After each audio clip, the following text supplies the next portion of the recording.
Hey guys, it's AlwaysImproving here, and today I'm back with another watercolor limited palette video.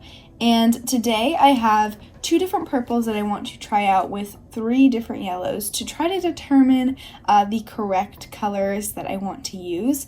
And this is really important because these limited palette videos are really good for like sparking creativity, and I just want to choose the color palette that will allow me to really get exactly what I want.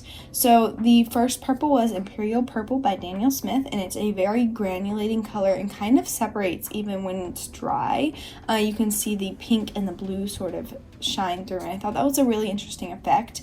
And the only other purple that I had was Dioxine Violet. I don't know if I'm saying that right actually, but it's by Turner Watercolors, and this is a non-granulating, a much more standard purple color.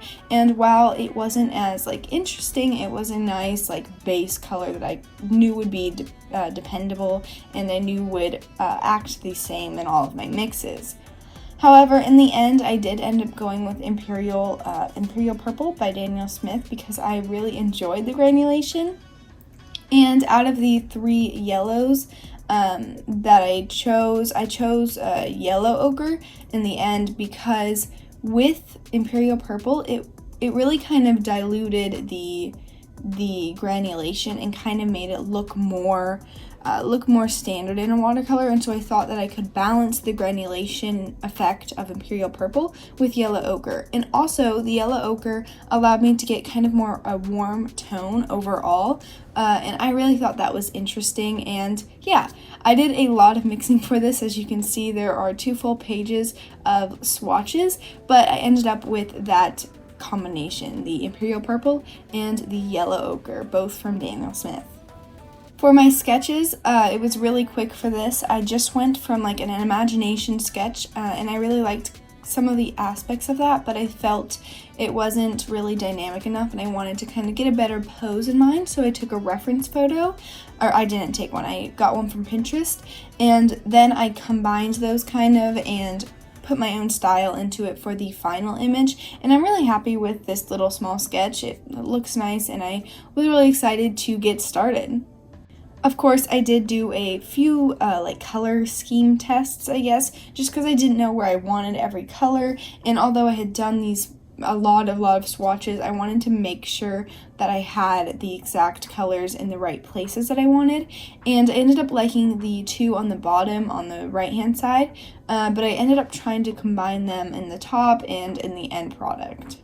So after I got a light sketch on my watercolor paper, which is a new watercolor paper that I got actually, it is Fabriano Artistico, but anyways, so I ended up using some masking tape to get a border down, and wanted to just kind of box in some areas. I've been doing that a lot recently, and I really like how it's been turning out, and like the effect it has on my piece. Like it kind of just frames the composition a little bit more, and I really like that. But anyways, after doing that, I kind of added a gradient in the background from the purple color to the yellow ochre. Again, I wanted to kind of combine the 2 color scheme sketches that I had done before because I liked elements of both, so that was part of that. I wanted purple and yellow ochre in the background, and then I went over with like a first layer on like the skin and the eyes and some of the other areas in this image.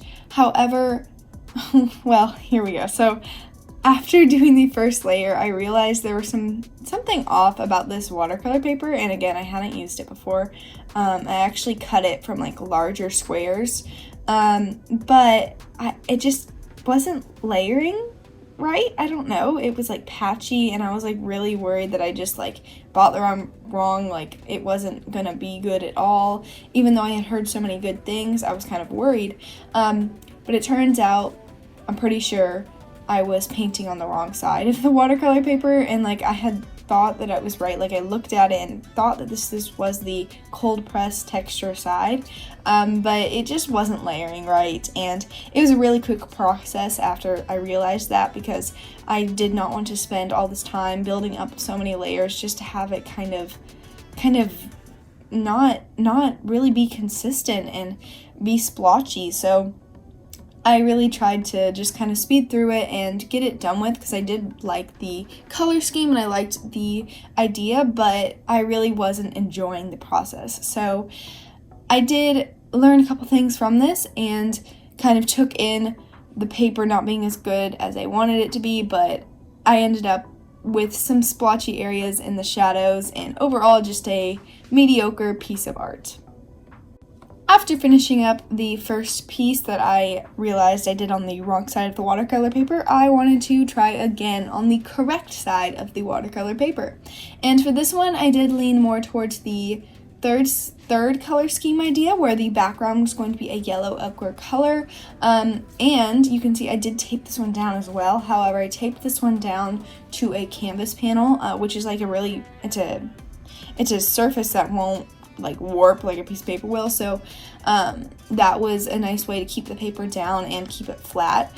After doing the gradient in the background with the yellow ochre, which I thought was really looking nice, although I knew I'd have to go over again, I did the skin tone. And for this skin tone, unlike in the first watercolor piece I did, I wanted to make it more purple leaning and more warm toned than the other one, because that one was like a really tan in the first one, and this one was going to be more pale, and that was the difference between the two. And I did kind of use a little bit of a kind of technique that I don't know if I should have for this, because it was a 2 color challenge. I kind of made it a 3 color challenge because I realized that the Imperial Purple, it separated so much that I could use just the pink almost. I mean, I couldn't do it completely, but I could use a much more pink version of the color than the blue. So I ended up like using the pink for like the cheeks and tried to get like the blush in, and I kind of felt like it was cheating, but I thought it would really look good, and I think it did end up looking as good as I could have with these 2 colors. And so I'm not going to count it as cheating. I mean, it's still art. I mean, I still made it, so I don't know. It was just kind of interesting that I was able to separate out the pigments that much in this painting. But anyways, moving on from the skin, the hair was a yellow ochre based color, I would say. It was much more brown and much more yellow than the skin was, and so it was actually really difficult to get like a good value for that hue, because the yellow ochre has such a low tinting strength that I needed to use a lot of paint in order to get the color I wanted for the hair, and it was really difficult to get that color across the whole her whole head of hair. And so that was just another challenge I faced with this piece. But other than that, I would say my approach was much better in this piece than my first one, because I like built up my layers in a better way. Like I started with a really light wash in the beginning, and you could see that in the initial like layers, and then I built up more and more shadows until right at the end I realized like I needed to keep building up like the contrast, and that was a big piece of this for me. Getting the contrast in it was I think what sets this piece apart from the last piece, other than of course the errors because of the paper and the splotchiness. I would say the contrast was much higher in this second piece, and it really created this nice I guess an overall tone that just looked more refined than the first piece. And I did this by adding darker shadows on her dress, which I did in like dark purples, and then I used dark purple in her lips as well to add a really nice like contrast between like the one side of her face and the other side of her face, but also where there were shadows in between her lips and under her lips. And then finally I used a jelly roll pen to really enforce the highlights, and all of those things combined to make a really nice, just a better tone. Like it was more refined and more what I wanted from the piece. I even had to get more yellow ochre to get that deeper, darker color in her hair to up the contrast. And I think that just made me like this piece a lot more, and it was really enjoyable to see it all come together in the end. And after taking the tape off of both of these paintings, I laid them out, and I really just I liked them. I like how they mirror each other, and I like how I changed the sketch just a little bit to be a little bit different than each other, but still have the same elements and the same pose, and I enjoy the colors in them. And I love these types of videos because they just allow me to explore something new and try a new combination of colors that I probably wouldn't have before. And yeah, anyways, I had a lot of fun with this video, and I really hope you enjoyed watching this video and seeing all the trials I went through to get to these two pieces that I really like.